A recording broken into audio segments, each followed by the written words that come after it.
Hey everyone, this is Prince from Desi Programmer and welcome back to yet another exciting video where we are going to continue building our social media application using Flutter and ZEGOCLOUD with features such as create your account, see your feed, follow unfollow a user, chat with them, video call them, voice call them, and also you have a feature to do live streaming. All this is going to be possible because of ZEGOCLOUD, which is a platform that gives us SDKs and APIs for building our application with voice call, video calls, live streaming, and so much more in a very easier way. The reason why I love this product is because while it gives you a lot of options to build video call application, voice call application, live streaming, there is AI effect, virtual avatar, in-app chat, cloud recording, and an analytics dashboard, which is going to be very useful when you are building an application for telecommunication, medical, or education. What's most interesting here is that you also get UI kits using which you can build your application with a very beautiful UI in no time. All that will be powered by ZEGOCLOUD and their high performing solutions with no lag in video call, voice call, or live streaming whatsoever. Now, if you remember in the last video, we did set up a simple login sign up stuff here, right? And there are a few things here. We already created account, you can log in, and based on your authentication status, you can go to login page or home page. So let's do login onto the prince@gmail.com, and then I have my password. But the thing is, once you log in, you go to home page, but I'm not actually storing any data in my database. As you can see, the data is completely empty. By the way, if you go to Firebase database on your Firebase console, you go to Firestore database, you may see here an option that says create your database. So click on that, select an area that is closest to you, and then continue, and this will be done. I have already done that. That's why I have my database up and running. Anyway, moving forward, what I actually need right now is that when somebody logs in, I have to store the data, right? So let's go to signup.dot, and what I want to do here is that when this process is successful, I want to store the data, then I want to continue. So to do that, what we're going to do is that if you take a look at this returns a user credential. So I'm going to copy this, and I'm saying that I'm going to grab a user credential from this particular result. Now if my user is not equal to null, by the way, I think this will give a null result too. Let me see. So yeah, it won't give a null result. So if user dot user, this can be null. So I have to check that if the user credential, let me name this as user cred. So if user cred dot user is not equal to null, so if their user is present, now we have user data. So what I have to do is that add to database. And again, I'm not following any kind of structure here because this is actually a bare basic way of just giving you an idea of how social media projects can work. You can obviously extend it as much as you want with a nice package to do a lot of state management and whatnot. Right now, all that I have to simply do is await, okay, and then assuming that I have added Firebase Firestore, so we have we have not added the package too. So let's save it, close it, go to prospect.yaml. Now the package that we need to add is cloud_firestore. Okay, so this is the cloud firestore package that we need. Save this and wait for the installation to complete. Now once this is done, what we have to do is that we have to do is say something like await, then we have Firebase Firestore, so Firebase and Firestore dot instance dot collection. The collection that I want to use is users. Now here, remember, when a user sign up, this process is going to be once only, right? So what I want to do is that I have to add data, but there are different ways in which you can add your data. I just want to make sure that the document ID is unique, and the document ID is also associated with this auth ID, the user UID that we get, so that querying can be very faster multiple times. So what I'm going to do is that I'm saying grab a document, and that document is basically referenced with an ID of user cred dot user dot UID. As you can see, we can grab this. I'm saying it's not null because I've checked it here, and then I'm saying set. I have to set the data. Now this is the data that you want to set, so we can create our data. So let's say var data. Now this is the entire data that we need to create here. So when a user is going to sign up, we are going to grab a lot of data. So you can have something like username, and this can come from our username variable itself. Okay, then you have an email, which is going to come from our email variable, And okay, obviously we don't have to store password here by default. I mean, if you're working with SQL and MongoDB and stuff like that with your own custom server, you store password, not here. So but that's it pretty much. Username and email, that's what you have to store. If you want, you can store other data too. So for example, created at, and the data was created at date time dot now. This will give you the phone's time, not the server's time. Many people will use here a Firebase timestamp. Don't worry if you don't know that what that means. Basically what happens is that with a Firebase timestamp, you are saying that grab the time from the server, but here you are saying grab the time from the device. Now if somebody changes the device time, this time can be different. So that's why people say use a Firebase server timestamp, something like that. We are not worried about that a lot right now. Okay, I'm simply going to save this. All right, after saving this, I have to go back to my console and delete this user account. Why? Because a user account exists, but there is no data for the user. So I'm first going to delete the account, and once you've done that, I'm going to save this. Now you're going to see another crazy error here, is that you see what happens is that last time, you remember I logged into the account. I logged into an account, there was a user logged in. So now when I run the application, you will see that the user is still logged in, but you deleted the user. Now right now we don't have a database, so it's completely fine. Later on you are actually going to have a database, and you will be referencing data from the database. Now you can get an error. So every time you delete a user, and if you're testing, you added a user and you delete the user, make sure that you go and clean that too. And now you also get this error. So actually I have not configured it yet because it did not need it, but well, now we have to configure it. So since you're working with Firebase, all these things need a minimum SDK version to be upgraded. So all right, let's go to our app level. Let me close everything. Go to Android app level build.gradle file. In this file you will see this thing called as minimum SDK version. Now I'm going to erase this, put it as 21. Remember we may have to change the data. Right now I'm going to set this with 21. And also, just as I said, there is no data and you can get error and everything. I'm not going to wait to actually show you the error. Just uninstall the app and run it again. So here I uninstall it, and now let's run the application again.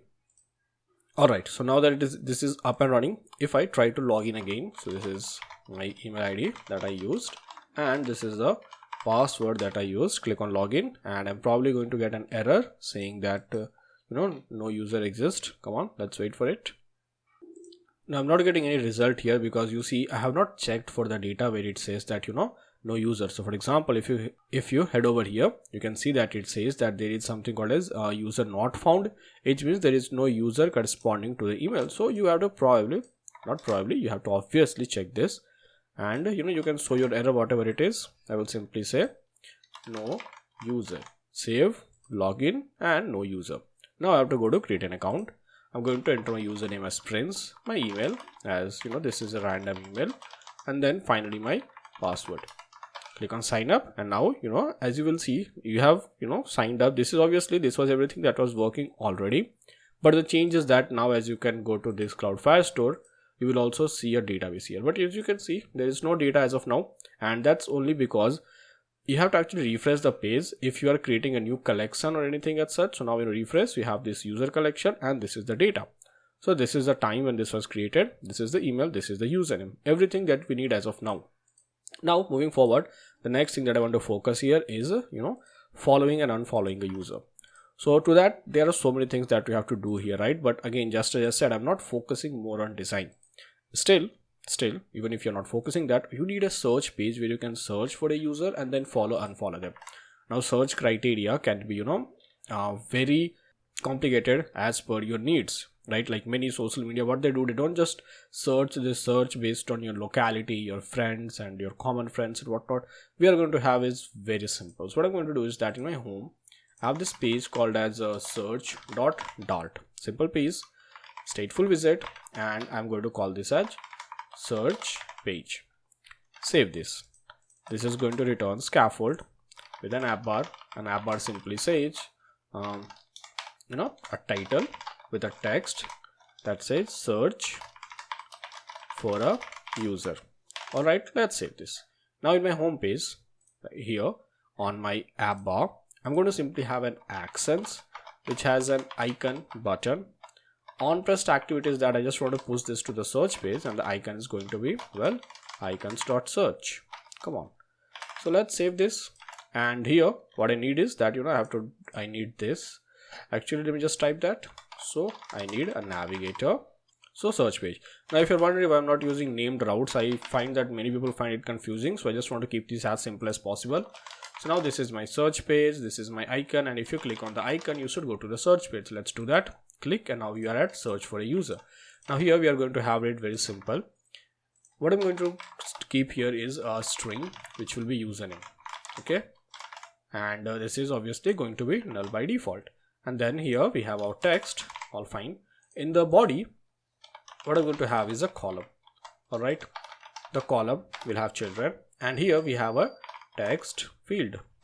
The text field obviously will add as an input box where you can enter the data. So we have decoration, which is going to be input decoration with a border which will be outlined input border, and here we are going to have label, and the label text will be, enter username.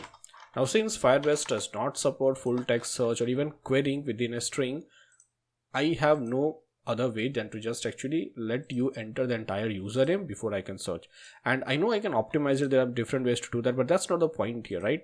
What I actually want to show you is following and following users and how to store that data. So okay, this is where, and in this text field, every time something happens, so when there is a change in data, I'm going to simply add that data to where, well, that data will be added to our username. So username is equal to this particular value.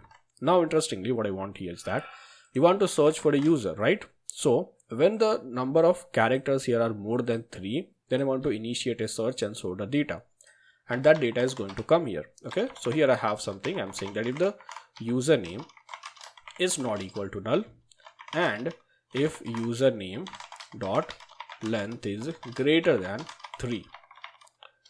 Okay, so if we have more than 3 characters, now this is going to give you an error. So if username's length is greater than 3, actually this can have an error, so I have to cut this. So if username is not equal to null, then check if username dot length is greater than 3, and if that is true, then have a text that says data. Okay, some random stuff. Let's save this. So as you can see, this is giving us data here, because you see this username is not equal to, because I have some data there, right? Let me save this, go down, and it should give me an error. It won't give because I don't have any set state, so I have to rebuild my state. And now as you can see, there is nothing is there. I add 1 character, nothing happens. 2 characters, nothing happens. Finally 3 characters and nothing happens. But as soon as I add the 4th character, this is there. So basically whatever widget I paste here will work only after there are 4 characters, and as soon as your characters are less here, it will stop working. So let's save this. Let's continue. What I want to work here is a future builder to query my database. So we have a future builder, and just as I said, we are going to have a context and a snapshot or whatnot, but the query is something that's really kind of important here, because you have to perform a search. If you know the basics of Firebase, you're fine. If you don't know, then what I have to do is you have a future, and that's going to come for a query which is going to be Firebase Firestore. So come on, Firebase Firestore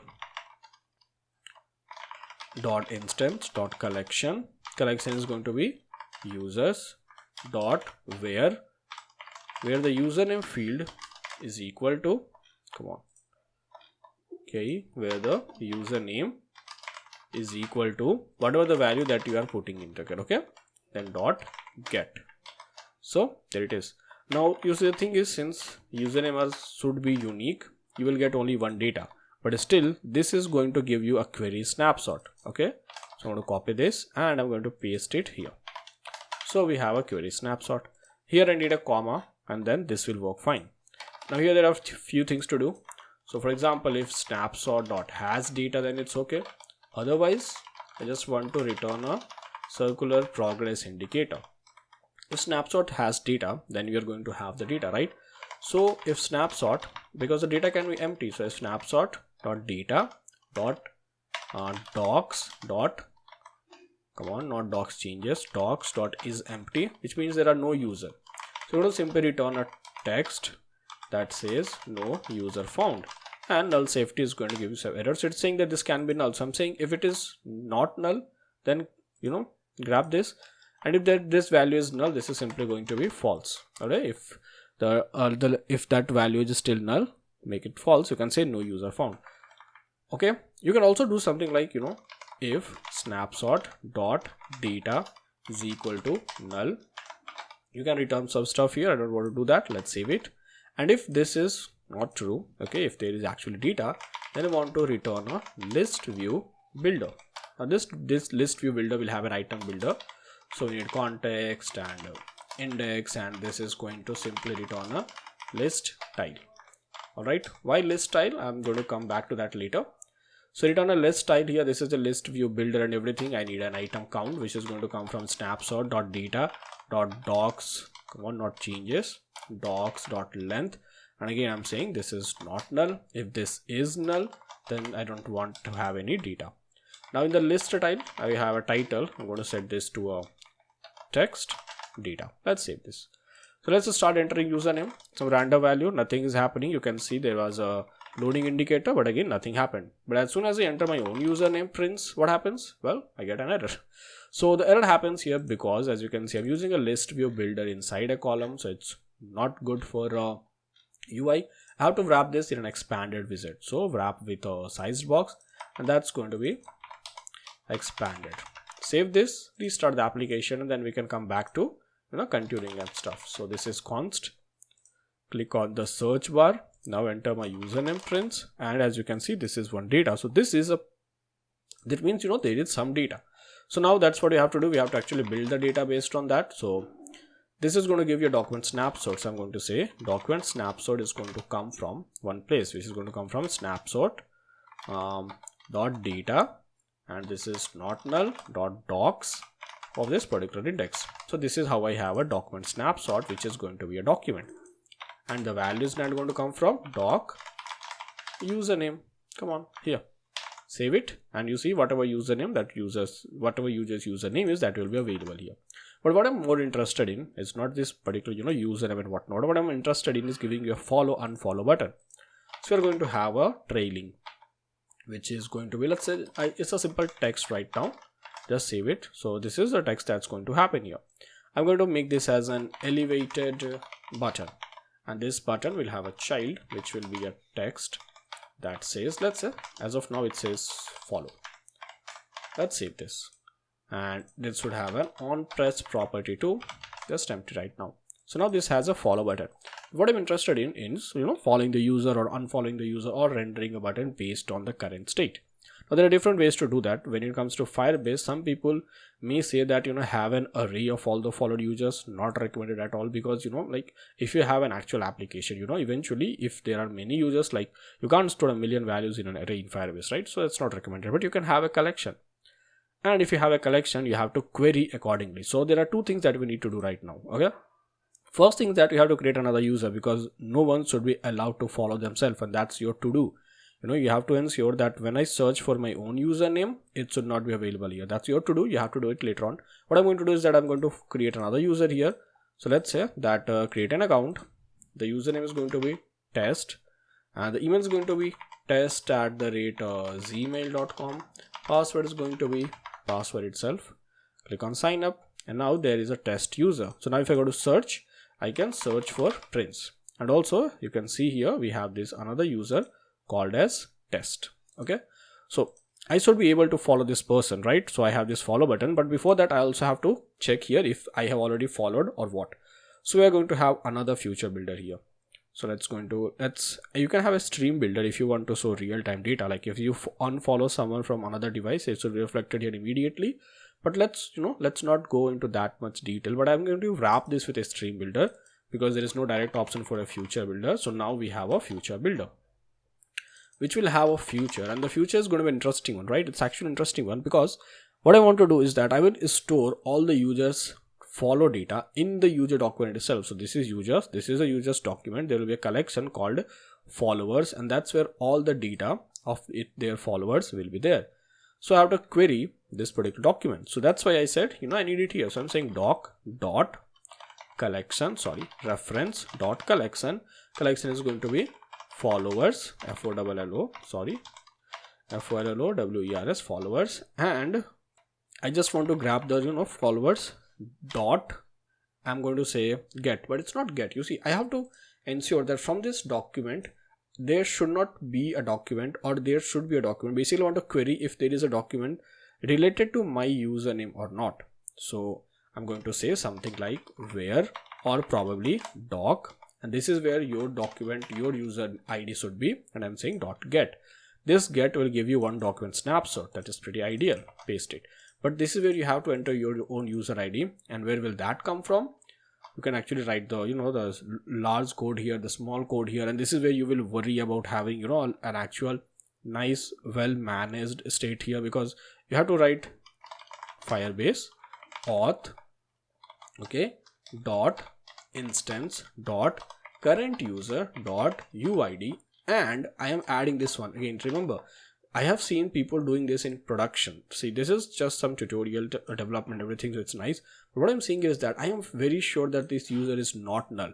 Now remember the last scenario where I was saying that what if you delete the user account and do this? Now that things like that can cause a problem.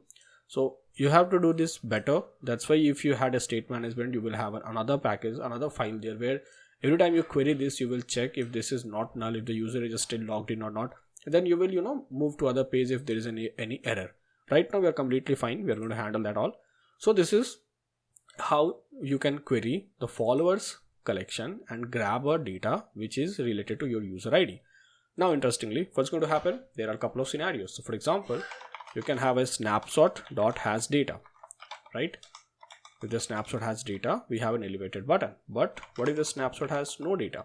We're going to simply return a const, and that's going to be circular progress indicator, which means we are still loading the data. Now remember, now only with the snapshot has data we can check if user has followed or not. So you can do something like if snapshot dot data dot exists. If data exists, what this means is that you have already followed the user. So we have to show a button, but that button will be unfollow button. So let's do this. That will be follow. And if there's a null issue, I'm going to say false. So let's save this and let's add a question mark here. And now you have a follow unfollow button. But since there is no data, that's not going to have any reflection here. But you have to do that now. Like for example, I have to first follow the user to actually see that effect take place. So I'm going to copy this. Now remember, this is the document of the user. This is my user ID. So first I'm going to copy this. You can actually store it in other place too, but I'm simply going to move forward here. Now in the follow, when somebody says follow a user, all that I have to do is to grab this document, which is the user's document, the user that I searched for. Then I have to say reference, then I have to say collection, and I have to go to this followers collection. So we have for followers dot doc. This document ID is going to be my user ID, and I'm going to set. Now here you can set other data, like when they followed and everything, analytics and whatnot. I'm simply going to set I'm simply going to set one thing, time. That's simple data. Okay, date time dot now. So this is the time when the user clicked on the follow button to follow you. And here you go, this is done. And after this I want to call set state. Again, not a very ideal thing in production with a lot of data, because every time you call set state, it's going to rebuild everything, right? But I'm completely fine with that right now. So I'm going to simply say that await, and I'm going to call set state. The same is going to happen here too. I have to copy this actually, and here instead of adding the data, what I have to say is when somebody clicks on this, grab this document, don't set anything, delete it. Okay, and then set the state const text, save it. Now let's see, click on follow. What happens? Follow, and now this button changes to unfollow, because if you go to database, you can see that for this particular user there is a followers table, and this is the user which has followed them. And if you refresh here, you can see that there are two users, and the test users user ID is this one, EZ0U. EZ0U, this is the user who followed them here. If I delete it, delete the document, come on, let's go back here, let's save it. Now you see you again get the follow button. As soon as there is refresh, it knows that hey, you have not followed the user yet. Click on follow, you get the unfollow button. Click on unfollow, you get the follow button. This is how you can follow and unfollow a user, and basically you can have an entire collection of users that you have followed. Now the next interesting thing that we have to do is that based on the number of users that you follow, we have to render your timeline according to that. So when you come to home page, you can see post on your timeline, and that should be related to the users you follow. Alright, so we'll do that in the next video. I think it was pretty much interesting for this video, right? I've added the sprints, and you can follow and unfollow the user and whatnot. If you want to follow along, you can do a lot more stuff. For example, as you can see in the login page, I have not added the obscure text or password. There's not much design here. We'll do that later on. Let's keep working on the actual functionality of the application. So yeah, that's pretty much it from my side in this video. I'll Catch you up later in the next video. Till then, keep coding, keep loving, keep sharing, and peace.